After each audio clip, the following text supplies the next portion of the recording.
Hello दोस्तों, आप लोग कैसे हैं। तो दोस्तों आज हम लोग बात करेंगे सामाजिक अध्ययन यानी सीटेट एसएसटी पेपर 2 के बारे में बात करेंगे।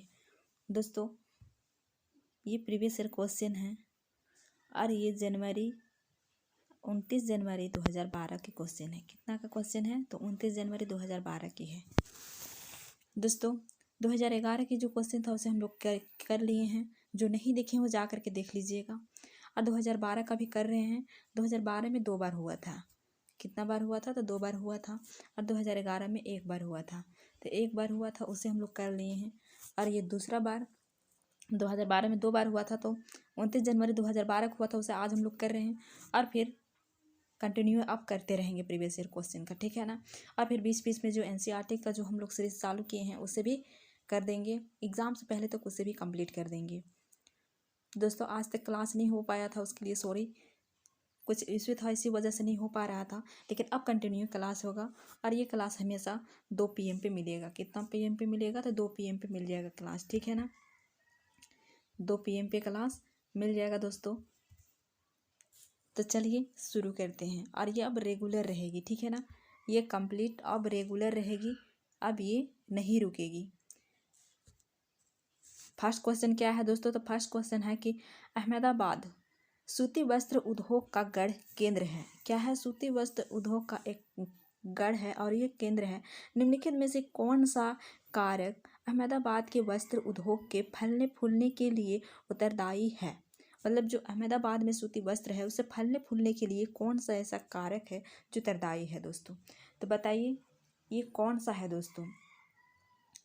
तो ए में दिया हुआ है कि भारत सरकार की औद्योगिक नीति, और बी में है सस्ते दामों पर श्रम शक्ति का उपलब्धता, और सी में है यह कपास की खेती वाले क्षेत्र के पास है, और डी में है कि तूतीकोरिन पाटन तक पहुंचना आसान है।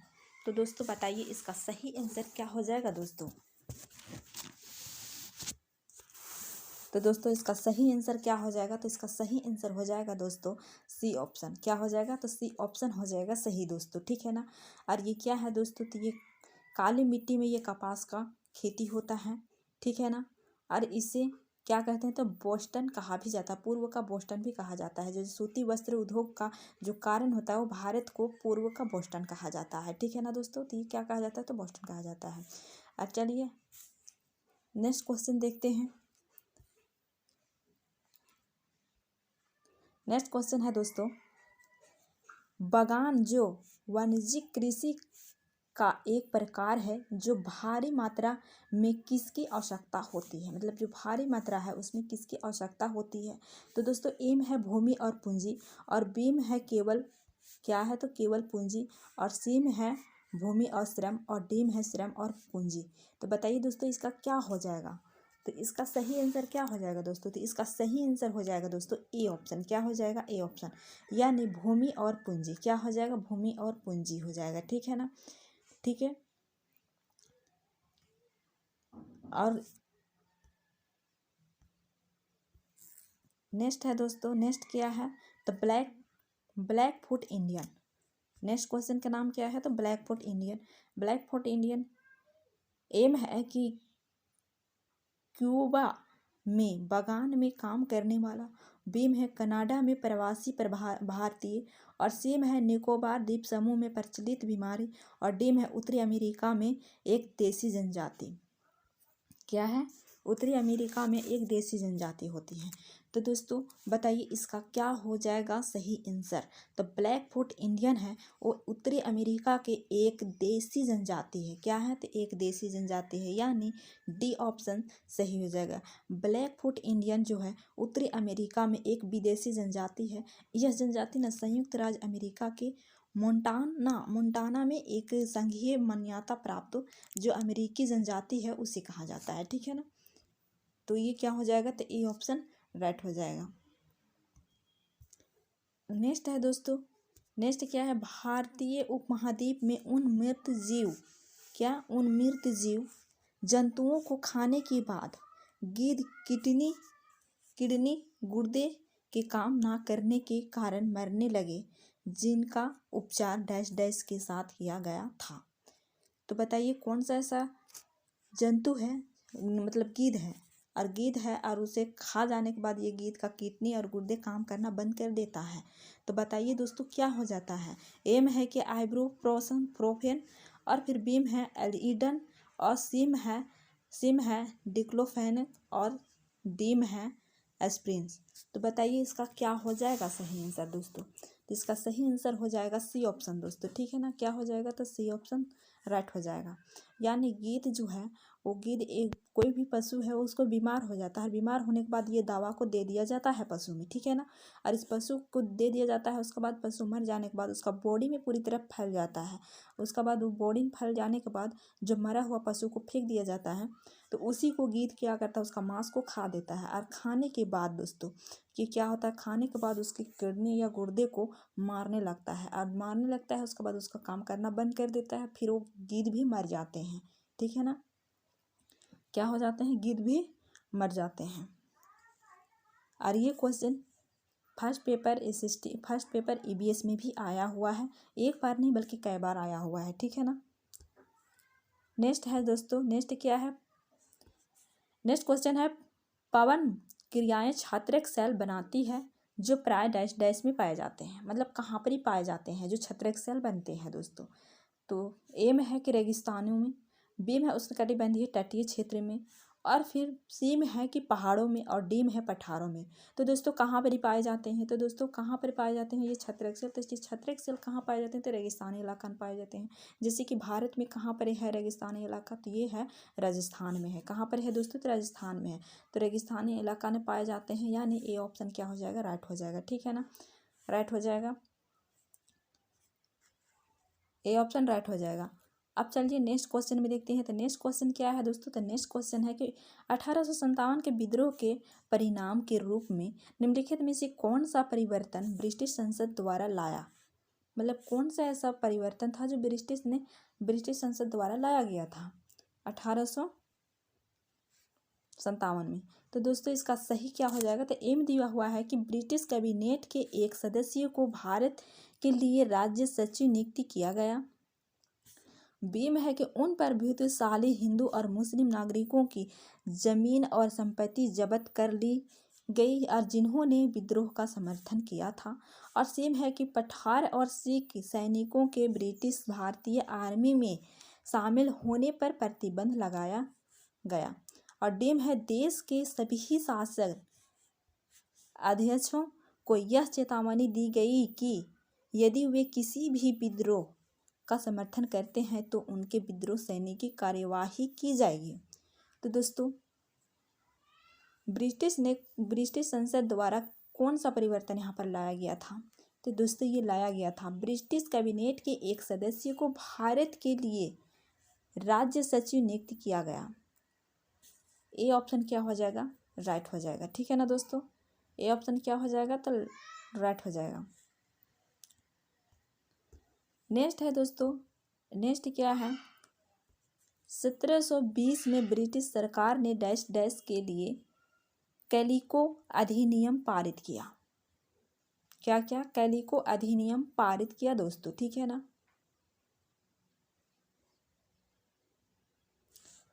एम है कि इंग्लैंड में कैलिको सूती कपड़ा उद्योग का बढ़ावा देने, और बीम है इंग्लैंड में कैलिको सूती कपड़ों का उत्पादन करने, और सीम है कि इंग्लैंड में छापेदार सूती कपड़ों छीट के उपयोग पर पाबंदी लगाने, और डीम है कि कैलिकट के विद्रोहियों को दंड देने। तो बताइए दोस्तों इसमें क्या सही होगा, तो दोस्तों इसमें क्या चीज़ सही हो जाएगा दोस्तों, तो दोस्तों इसमें सही हो जाएगा कि इंग्लैंड में छापेदार सूती कपड़ों और छीट के उपयोग पर पाबंदी लगाने। मतलब क्या हुआ था कि कैलिको जो था, तो दोस्तों 1720 में 20 के तहत वो ब्रिटिश सरकार ने अधिकांश कपास वस्त्रों का जो आयात पर प्रतिबंध लगा दिया था, और साथ में उनके विक्रेता का भी प्रतिबंध लगा दिया था। और फिर आर्थिक और संरक्षवाद का एक रूप भी भारत के जवाब में था, जिसने उस समय पूरे विश्व में सूती कपड़ा बाजारों पर बनाए रखा था। और फिर अधिनियम के तहत ब्रिटिश सरकार ने इंग्लैंड में छापेदार सूती कपड़ों की क्या किए थे, उपयोग पर पाबंदी लगा दिया था। और ये कैलिको एक क्या था, अधिक रंगों के साधारण डिजाइनों के छापे सभी सूती सादे थे और मोटे रेशम से बुने हुए वस्त्र को कहा जाता था। और भारत के कालीकट मतलब कालीकट के नाम से ये क्या पड़ा था, तो कैलिको पड़ा था, मतलब कालीकट जो था इसी के नाम से ये कैलिको पड़ गया था। ठीक है ना। तो दोस्तों इसका आंसर क्या हो जाएगा, तो इसका आंसर हो जाएगा दोस्तों सी ऑप्शन। ठीक है ना। तो चलते हैं नेक्स्ट क्वेश्चन में। नेक्स्ट क्वेश्चन क्या है दोस्तों, तो नेक्स्ट क्वेश्चन है कि कालीकट के नीचे दिए गए आरेख में किस प्रकार की वर्षा को दर्शाया गया है। दोस्तों 1 मिनट रुकिए, इसको थोड़ा सा जूम करते हैं। ठीक है ना। देखिए अब यहाँ पर ये पहाड़ी इलाका है, क्या है, ये पहाड़ी है। ठीक है ना। अब ये वर्षा भी कितने प्रकार के होते हैं, तो 3 प्रकार के होते हैं दोस्तों। तो कौन कौन सा होते हैं, तो ये होते हैं चक्रवर्ती वर्षा और पर्वतीय वर्षा और संवहनी वर्षा होते हैं। तो ये कौन सा वर्षा है, ये चीज़ इस चित्र को देख करके आप लोग समझ सकते हैं कि ये कौन सा वर्षा है दोस्तों। तो ये है पर्वतीय वर्षा, यानी 4th ऑप्शन क्या हो जाएगा, राइट हो जाएगा दोस्तों। ठीक है ना। 4th ऑप्शन क्या हो जाएगा, तो राइट हो जाएगा। मतलब ये पर्वत पठार अथवा ऊंची पहाड़ियाँ आ जाती है तो वे पवन को बाध्य हो करके ऊपर चढ़ना पड़ता है और ऊपर उठने पर वह ठंडी हो जाती है। उसके बाद होता क्या है कि ठंडी हो जाती है, ऊपर उठने पर वह ठंडी हो जाती है और वर्षा कर जाती है, मतलब वर्षा भी हो जाती है। इस प्रकार की वर्षा को पर्वतीय वर्षा कहा जाता है। ठीक है ना। इस प्रकार की जो वर्षा होती है उसे पर्वतीय वर्षा कहा जाता है दोस्तों। ठीक है। तो चलिए नेक्स्ट क्वेश्चन में चलते हैं। नेक्स्ट क्वेश्चन है कि परमाणु ऊर्जा संयंत्रों में बिजली डैश डैश की प्रक्रिया उत्पादित की जाती है। एम है कि नाभिकीय संघटन, और बीम है कि परमाणुवीय कंपन, और सीम है कि नाभिकीय संलयन, और डीम है कि नाभिकीय विखंडन। तो बताइए दोस्तों इसका सही आंसर क्या हो जाएगा दोस्तों। तो दोस्तों इसका सही आंसर हो जाएगा डी ऑप्शन। क्या हो जाएगा, तो डी ऑप्शन हो जाएगा, नाभिकीय विखंडन। और नाभिकीय विखंडन किसे कहा जाता है दोस्तों, तो ये कहा जाता है कि नाभिकीय प्रतिक्रिया जिसमें कोई एक भारी भारी नाभिक 2 भागों को टूटता है, मतलब टूटता है, और नाभिकीय विखंडन कहलाता है। मतलब जो टूट जाता है, 2 जो भारी रहता है उसे, और टूट जाता है तो उसे नाभिकीय विखंडन कहलाता है। और ठीक है, अब चलते हैं नेक्स्ट क्वेश्चन में। ठीक है ना। अब नेक्स्ट क्वेश्चन क्या है दोस्तों, तो नेक्स्ट क्वेश्चन है कि नीचे दिया गया आरेख दिन विशेष पर पृथ्वी की स्थिति को दर्शाता है। ए बी सी डी तथा ई पृथ्वी पर स्थितियाँ कौन सी स्थिति में दिन का प्रकाश सबसे ज़्यादा घंटे तक रहेगा दोस्तों। तो सबसे ज़्यादा घंटे तक कौन सा रहेगा दोस्तों, आपको जैसे कि ये पृथ्वी है, अब पृथ्वी को मालूम है कि हम लोग का पृथ्वी एक चपटी है, पूरी तरह से गोल नहीं है दोस्तों। आप लोग देख रहे हैं ना कि गोल नहीं है, ये है, और हम लोग को लेटा लेटा पृथ्वी घूमते रहता है। ठीक है ना। तो यहाँ से जब सूरज उगेगी तो सबसे ज़्यादा कहाँ पर रोशनी पड़ेगी और कहाँ पर सबसे ज़्यादा होगा, तो यहाँ पर होगा, यानी डी ऑप्शन पर। ठीक है ना। ये डी में तो कौन सा हो जाएगा, तो 2 ऑप्शन राइट हो जाएगा। ठीक है। नेक्स्ट क्वेश्चन है दोस्तों, नेक्स्ट क्वेश्चन क्या है कि तांती और देवांग समुदाय डैश डैश में लगे हुए थे। ए है लकड़ी के काम, बी है बर्तन बनाने के काम, और सी है चमड़े के काम, और डी है बुनने के काम। तो बताइए दोस्तों क्या हो जाएगा सही दोस्तों।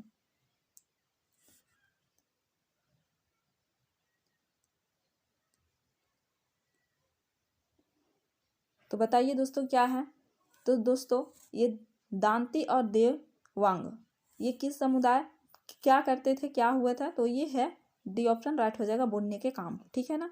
ये क्या है, बुनने के काम है। मतलब दांती मोमिन और देवंग जो होते हैं उस समुदाय के लोग बुनने का कार्य करते हैं। क्या करते हैं, बुनने का कार्य करते हैं। और दांती पूर्वोत्तर भारत यानी बिहार, पश्चिम उत्तर प्रदेश एवं कहाँ पर, तो पश्चिम बंगाल में पाए जाते हैं। कहाँ पाए जाते हैं, तो बिहार में और पश्चिम उत्तर प्रदेश एवं पश्चिम बंगाल में पाए जाते हैं। ठीक है ना। और मोमिन जो होता है एक प्रमुख की क्या होता है मुस्लिम जाति है जो झारखंड एवं उत्तर प्रदेश आदि राज्यों में पाए जाते हैं। ठीक है, नेक्स्ट क्या है दोस्तों,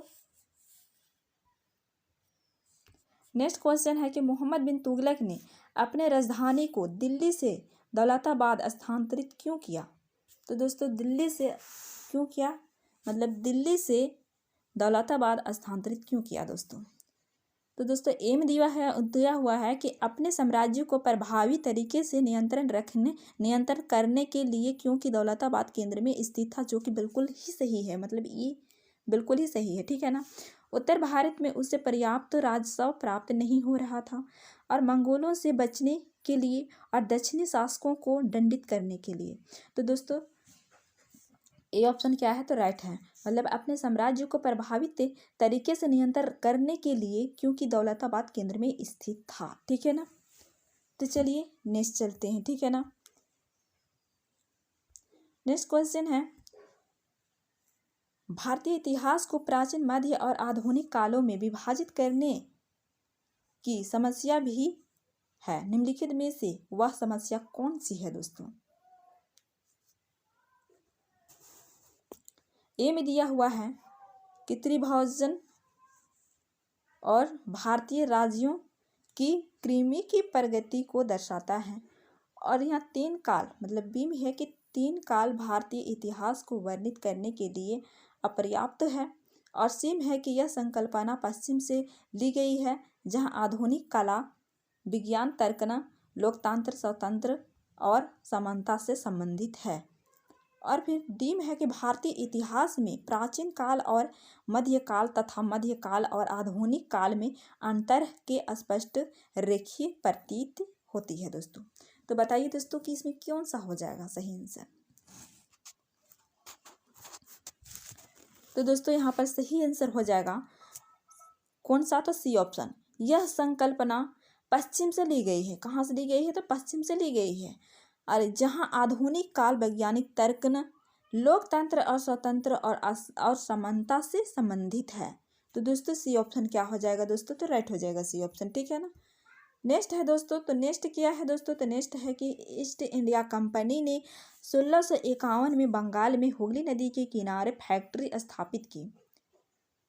एम है कि स्थानीय किसानों के नील खरीद कर उसे इंग्लैंड भेजने के लिए, और बीम है कि एक आधार बेस स्थापित करने के लिए जहां से फैक्ट्री अपना कमाई चल सके, और सीम है कि इंग्लैंड को निर्यात करने हेतु सूती कपड़ों के उत्पाद के लिए, और डीम है कि मसालों को खरीद कर उन्हें इंग्लैंड भेजने के लिए। तो बताइए दोस्तों इसका सही आंसर क्या हो जाएगा।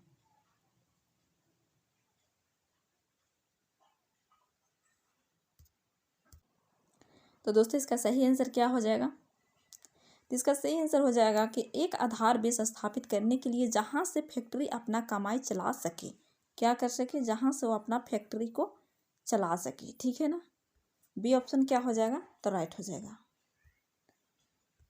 नेक्स्ट है दोस्तों, ईस्ट इंडिया कंपनी ने मुख्य रूप से डैश डैश के लिए बंगाल से दीवानी राजस्व का उपयोग किया।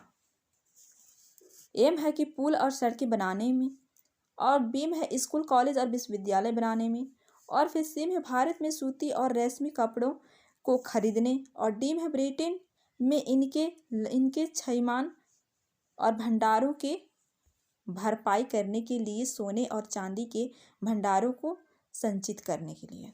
तो बताइए दोस्तों इसका क्या हो जाएगा सही आंसर। तो दोस्तों इसका सही हो जाएगा भारत में सूती और रेशमी कपड़ों को खरीदने के लिए। क्या, भारत में सूती और रेशमी कपड़ों को खरीदने के लिए, यानी सी ऑप्शन क्या हो जाएगा दोस्तों, तो राइट हो जाएगा। ईस्ट इंडिया कंपनी ने मुख्य रूप से भारत में सूती और रेशमी कपड़ों को खरीदने के लिए बंगाल से दीवानी राजस्व का उपयोग किया। ठीक है ना, नेक्स्ट क्या है दोस्तों, नेक्स्ट है अहमदाबाद 72 डिग्री, मतलब 72.5 डिग्री ई देशांतर पर स्थित है, तो अहमदाबाद का समय क्या होगा यदि भारतीय मानक समय 8 प्राप्त है।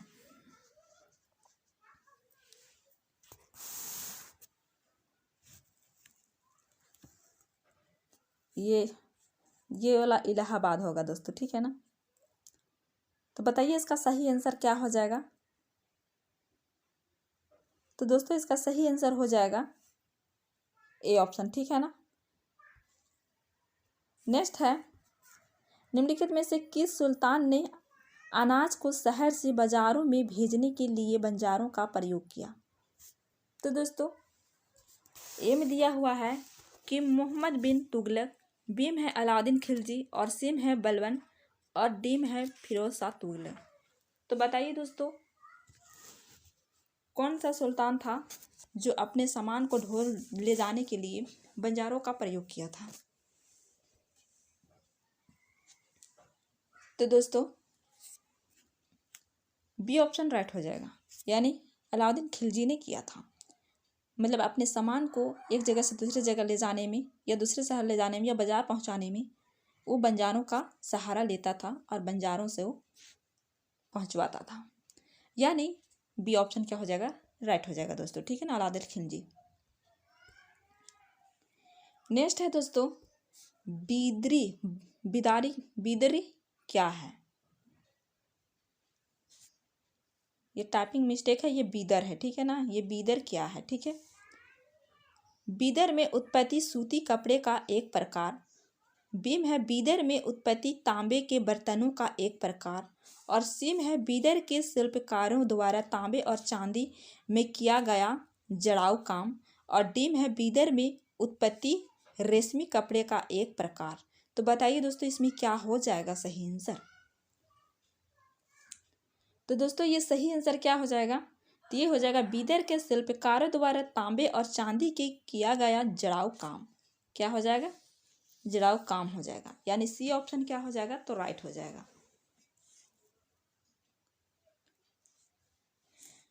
ठीक है। और ये बीदर शहर पूर्वोत्तर कर्नाटक राज्य दक्षिण भारत में स्थित है। कहाँ है, तो ये दक्षिण भारत में स्थित है, ठीक है। चलिए नेक्स्ट क्वेश्चन चलते हैं। नेक्स्ट क्वेश्चन में क्या है कि आदिवासी जनजाति लोग अपना पिछला लिखित रिकॉर्ड नहीं रखते हैं। वर्तमान में इतिहासकार आदिवासियों का इतिहास कैसे लिखते हैं दोस्तों। एम है कि प्राकृतिक परंपराओं का प्रयोग करके, बीम है आदिवासी पौराणिक कथाओं का प्रयोग करके और सीम है पुरातत्वीय स्रोतों का प्रयोग करके और डीम है वाचिक परंपराओं का प्रयोग करके। तो बताइए इसका सही आंसर क्या हो जाएगा दोस्तों। तो दोस्तों क्या हो जाएगा इसका सही आंसर, तो इसका सही आंसर हो जाएगा डी ऑप्शन, मतलब वाचिक परंपराओं का प्रयोग करके आदिवासियों का इतिहास लिखते हैं, ठीक है ना। मतलब पहले आदिवासी होते क्या थे कि आप पिछला जो लिखित रिकॉर्ड नहीं रखते थे, मतलब जो पिछले का जो रिकॉर्ड है वो रिकॉर्ड नहीं रखते थे दोस्तों, ठीक है। और वर्तमान में इतिहासकार आदिवासियों का इतिहास वाचिक परंपराओं का प्रयोग करके लिखते हैं, ठीक है। समझ में आ गया। चलिए आगे चलते हैं दोस्तों। नेक्स्ट क्या है दोस्तों, तो नेक्स्ट है पितराडुरा था थी। ए है यूनानी देवता, बी है धात्विक तकनीकी और सी है भवनों को सजाने की शैली और डी है उत्तराधिकार की भूमिका। तो बताइए दोस्तों क्या हो जाएगा इसका सही आंसर। तो दोस्तों इसका सही आंसर क्या हो जाएगा, तो इसका सही आंसर हो जाएगा भवनों को सजाने की शैली। क्या हो जाएगा, भवनों को सजाने की शैली, यानी सी ऑप्शन क्या हो जाएगा दोस्तों, तो राइट हो जाएगा, ठीक है ना। नेक्स्ट है दोस्तों, नेक्स्ट क्या है, निम्नलिखित में से कौन सा 9वीं शताब्दी के मंदिर स्थापत्य कला का हिस्सा था। एम है सजावटी द्वारा और बीम है रंगशाला नृत्य प्रस्तुत करने की जगह और डीम है यज्ञ देवी पवित्र मित्रों का उपचारण करने की जगह और डीम है कि हवन कुंड वर्ग पिरामिडकार कुंड जिसमें अग्नि प्रज्वलित की जाती थी। तो बताइए दोस्तों इसका क्या हो जाएगा सही आंसर।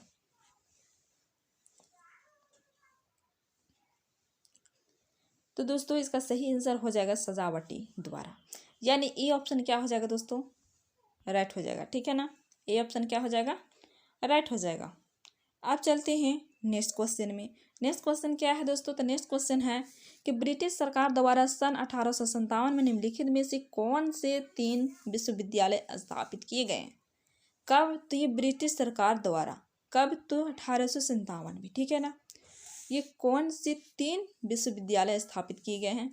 तो चलिए देखते हैं कौन से है। तो एम दिया हुआ है कि कोलकाता, मुंबई तथा पंजाब, और बीम है कोलकाता, मुंबई तथा दिल्ली, और सीम है कोलकाता, मद्रास तथा मुंबई, और फिर डीम है कोलकाता, मद्रास तथा बनारस। तो बताइए दोस्तों क्या हो जाएगा इसका सही आंसर?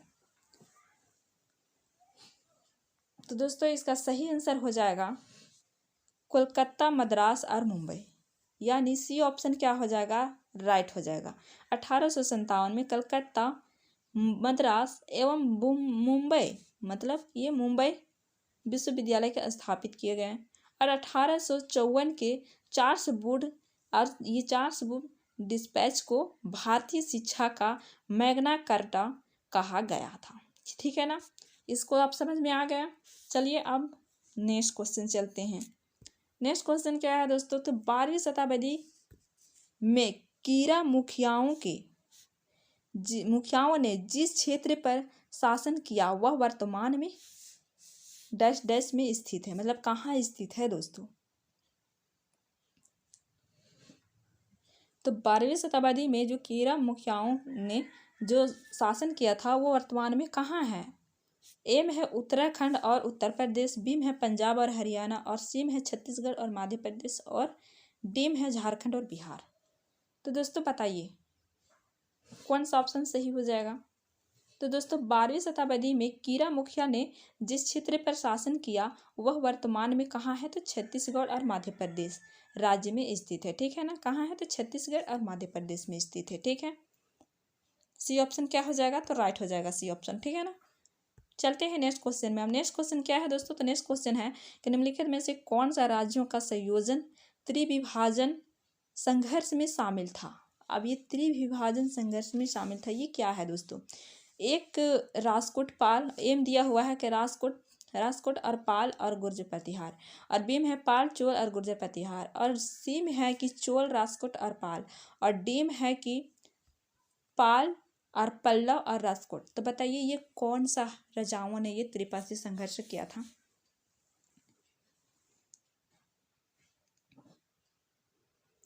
तो दोस्तों किसने किया था? तो ये राजकोट, पाल और गुर्जर प्रतिहार ने किया था। और किस शहर के लिए किया था? तो ये कन्नौज शहर के लिए किया था दोस्तों। किस शहर के लिए किया था? तो कन्नौज शहर के लिए किया था।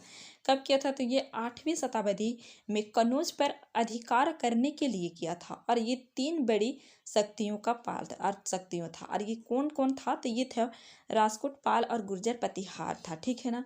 और ये त्रिकोणात्मक संघर्ष आरंभ हो गया। और ये होने के बाद फिर 8वीं 9वीं शताब्दी के उत्तरी, मतलब लगभग 200 वर्षों तक ये चला था। क्या चला था? 200 वर्षों। और इसे त्रिपक्षीय संघर्ष भी कहा जाता है दोस्तों। क्या कहा जाता है? तो त्रिपक्षीय संघर्ष भी कहा जाता है दोस्तों, ठीक है ना। और ये कितने दिन तक चला था? तो 200 वर्षों तक चला था, ठीक है। तो चलिए नेक्स्ट चलते हैं।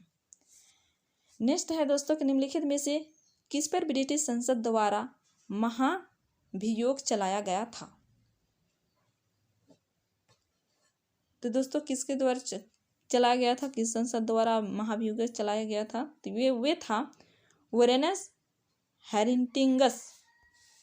डी ऑप्शन क्या हो जाएगा? राइट हो जाएगा।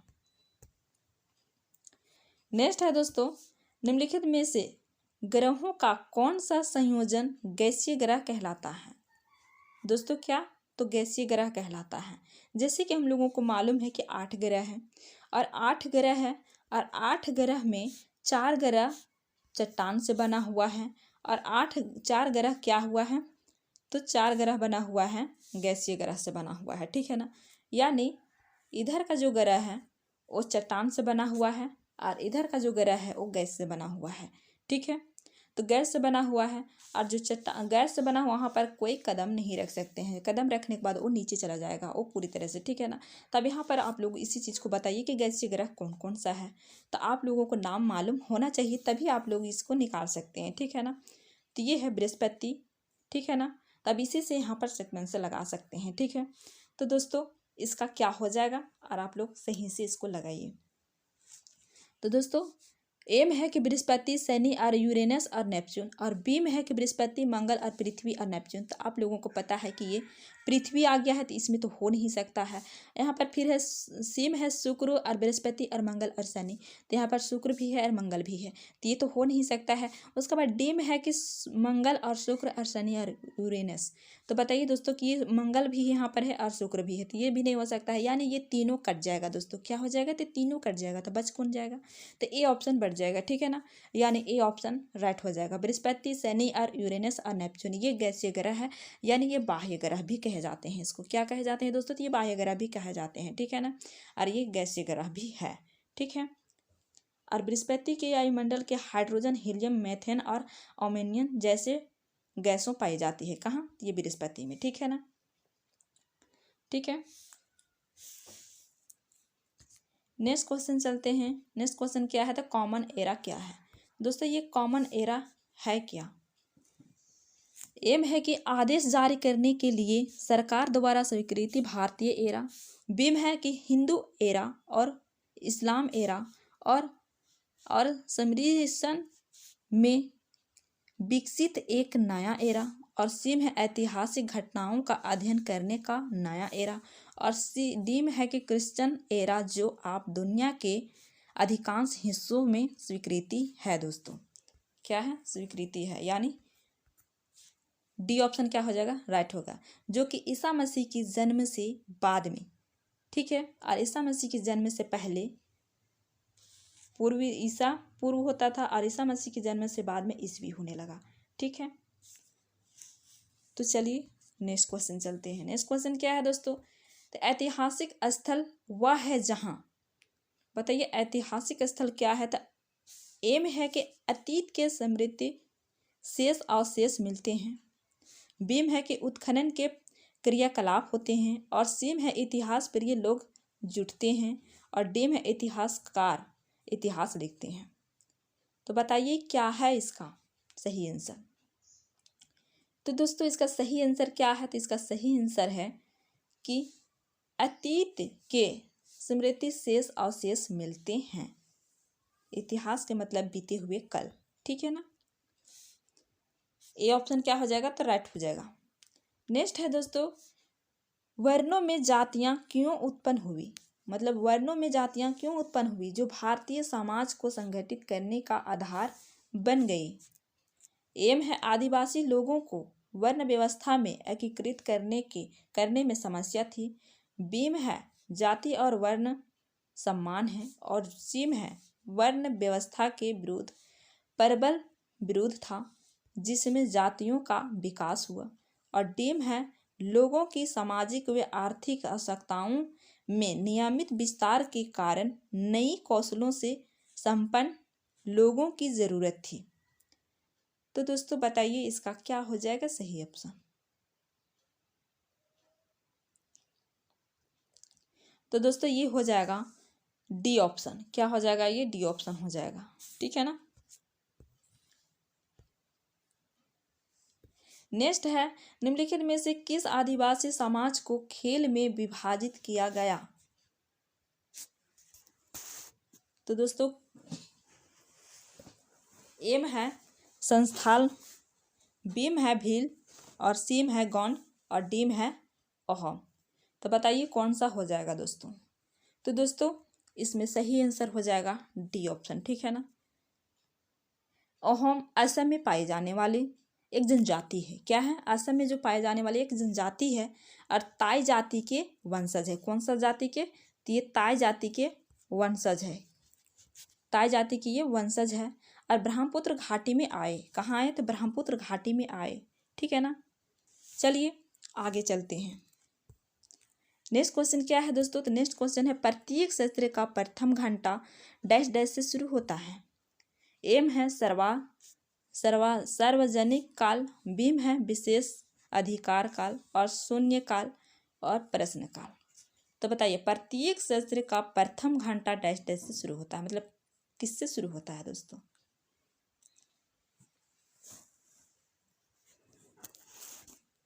तो दोस्तों ये होता है डी ऑप्शन, प्रश्न काल, ठीक है ना।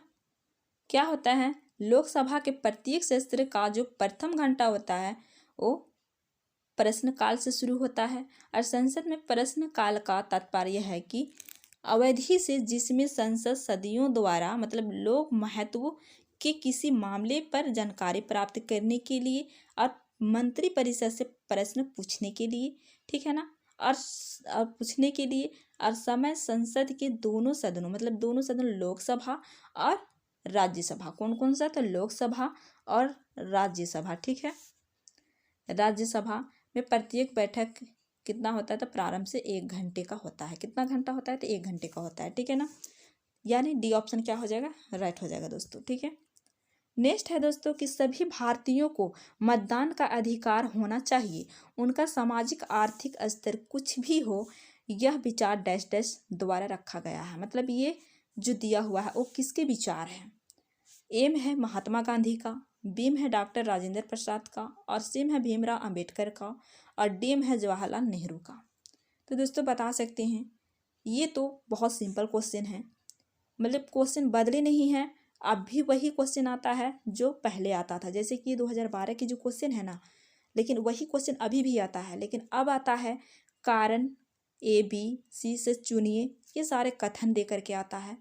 लेकिन पहले सिंपल आता था, मतलब सिंगल आता था, ठीक है ना। लेकिन सबको हम लोग करेंगे ना तो अब खुद ब खुद मजबूत हो जाएंगे।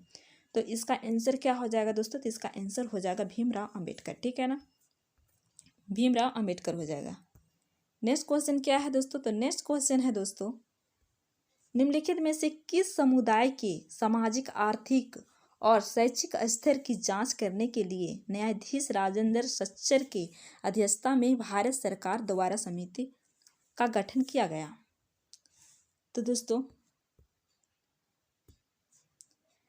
एंग्लो भारतीय, मुस्लिम, जैन और सिख, तो बताइए कौन हो जाएगा। तो दोस्तों ये मुस्लिम हो जाएगा, ठीक है, यानी बी ऑप्शन क्या हो जाएगा दोस्तों, तो राइट हो जाएगा। नेक्स्ट क्वेश्चन है दोस्तों कि दादन व्यवस्था है, मतलब दादन व्यवस्था क्या है। ये है जहां व्यापारी अग्रिम राशि देता है और उत्पादन प्राप्त करता है, और बीम है जहां व्यापारी कच्चे माल की आपूर्ति करता है और तैयार माल प्राप्त करता है, और सीम है कि जहां व्यापारी अपने माल को किस्तों में बेचता है, और डीम है कि जहां होगा, ठीक है ना, ये का लिखा गया है, मतलब जहां होगा, जहां व्यापारी श्रमिकों पर अतिरिक्त घंटों के लिए काम करने हेतु जोर डालता है। तो दोस्तों बताइए ये क्या हो जाएगा सही आंसर। तो दोस्तों ये जहां व्यापारी, ये भी ऑप्शन राइट हो जाएगा, ठीक है ना, जहां व्यापारी कच्चे माल की आपूर्ति करता है और फिर तैयार माल प्राप्त करता है, मतलब कच्चे माल वो देता है और फिर तैयार माल वो ले जाता है, ठीक है ना। दादन व्यवस्था एक ऐसी व्यवस्था है जहां व्यापारी कच्चे माल की आपूर्ति करता है और फिर तैयार माल वो प्राप्त कर लेता है। व्यवस्था व्यापारी और बुनकरों के बीच होती है, ठीक है ना, और जिसमें व्यापारी कच्चा माल देता है और फिर बुनकरों ने तैयार माल उसमें दे देता है।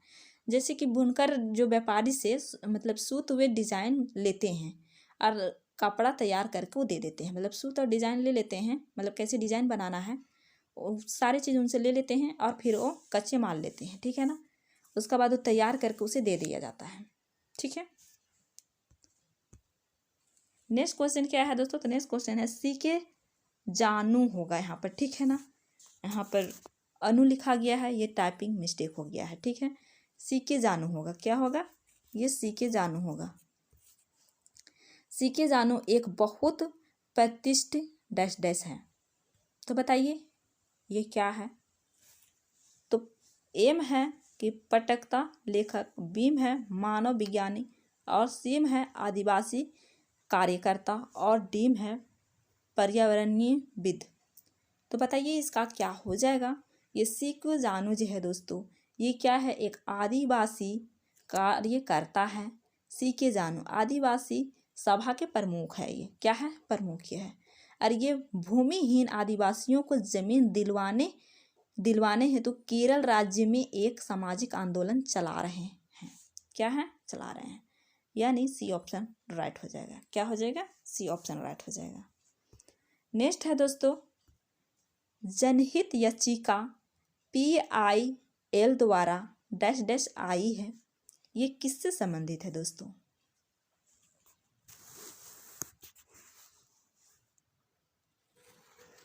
एम है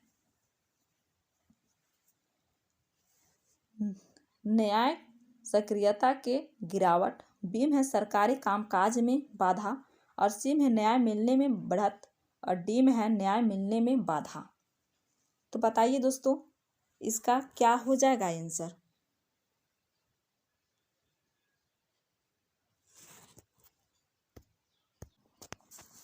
तो बताइए दोस्तों क्या हो जाएगा? तो दोस्तों इसका सही आंसर हो जाएगा न्याय मिलने में बढ़त। क्या हो जाएगा? न्याय मिलने में बढ़त हो जाएगा। ये जनहित याचिका PIL द्वारा न्याय मिलने में बढ़त आई है, और जनहित याचिका भारतीय कानून में सर्वाधिक रक्षा हेतु मुकदमे का प्रावधान है। क्या है? मुकदमे का प्रावधान है, ठीक है ना। और पीड़ित पक्ष स्वयं अदालत जाए, मतलब जो भी जिसका भी ऐसा लग रहा है कि सरकार उसे उल्लंघन कर रहा है तो वो जा सकते हैं, और पीड़ित स्वयं जा सकते हैं। नेक्स्ट क्वेश्चन है, आदिवासियों के रंग बिरंगे कपड़े पहने, सर पर मुकुट लगाए और नाचते गाते हुए एक रूढ़िबद्ध रूप में प्रदर्शित करने की परिणाम स्वरूप प्राय। एम है कि संसार का ध्यान गरीब आदिवासियों की समस्याओं की ओर आकर्षित होता है, और बीम है इस प्रकार के समूह के प्रति भेदभाव होता है, और सीम है कि आदिवासी संस्कृति को प्रोत्साहन मिलता है, और डीम है भारतीय संस्कृति के विविधता प्रदर्शित होती है। तो बताइए दोस्तों ये क्या हो जाएगा इसका सही आंसर? तो दोस्तों इसका सही आंसर हो जाएगा इस प्रकार के समूहों के प्रति भेदभाव होता है। क्या होती है? भेदभाव होता है, ठीक है ना। यानी बी ऑप्शन क्या हो जाएगा दोस्तों? तो राइट हो जाएगा बी ऑप्शन, ठीक है। नेक्स्ट है दोस्तों, नेक्स्ट क्या है दोस्तों? नेक्स्ट है भारतीय संविधान द्वारा दिया गया डैश डैश नागरिकों को यह अनुमति देता है कि वह उच्च न्यायालय या सर्वोच्च न्यायालय जा सकते हैं यदि उन्हें ऐसा लगता है कि उसके मौलिक अधिकारों का सरकार द्वारा उल्लंघन हुआ है। ये सारी चीज़ आपके साथ हो रहा है, तो आप कौन सा मौलिक अधिकार को जानेंगे और उसके द्वारा आप न्याय मिलेगा आपको। तो ये है एम है जीवन का अधिकार, बीम है संवैधानिक उपचारों का अधिकार, सीम है शोषण के विरुद्ध अधिकार, और डीम है समानता का अधिकार दोस्तों। तो बताइए क्या हो जाएगा इसका सही आंसर? तो दोस्तों इसका सही आंसर हो जाएगा बी ऑप्शन। क्या हो जाएगा? बी ऑप्शन हो जाएगा। यानी भारतीय संविधान द्वारा दिया गया संविधान उपचारों का मौलिक अधिकार नागरिकों को यह अनुमति देता है। क्या करता है? यह अनुमति देता है कि यदि उन्हें लगता है कि उनके मौलिक अधिकार का सरकार के उल्लंघन किया है तो वह अनुच्छेद कितना में जा सकता है? तो 32 में। क्या? अनुच्छेद 32 में। 32 के तहत वो उच्चतम न्यायालय, और अनुच्छेद 200 कितना? तो 226 के तहत वो उच्च न्यायालय की शरण ले सकते हैं। कितना? 32 और 236, मतलब 32 के अनुसार वो क्या कर सकते हैं? तो उच्चतम न्यायालय जा सकते हैं, और अनुच्छेद 226 के तहत वो उच्च न्यायालय जा सकते हैं, ठीक है ना। यानी बी ऑप्शन क्या हो जाएगा? राइट हो जाएगा दोस्तों। तो दोस्तों आज का वीडियो में इतना ही। अगर वीडियो अच्छा लगा हो तो लाइक शेयर और कमेंट करके ज़रूर बताएंगे। दोस्तों जो चैनल को सब्सक्राइब नहीं किया हो चैनल को सब्सक्राइब कर लीजिए, क्योंकि अब वीडियो नहीं रुकेगी। मतलब अब आप लोगों को 2 बजे हमेशा ये वीडियो मिलते रहेगी। प्रीवियस ईयर का आज दूसरा क्लास है, फिर कल से तीसरा क्लास होगा। ऐसे ही मतलब जितना भी आज तक का जो क्वेश्चन हुआ है सारे क्वेश्चन को हम एग्ज़ाम से पहले कर देंगे, और फिर बीच में जो मॉक टेस्ट होता है वो भी लगा देंगे, और NCERT का जो बुक्स का सीरीज चल रहा है उसे भी एग्ज़ाम से पहले कंप्लीट कर देंगे। तो दोस्तों फिर मिलते हैं नेक्स्ट वीडियो में, तब तक के लिए टेक केयर एंड बाय।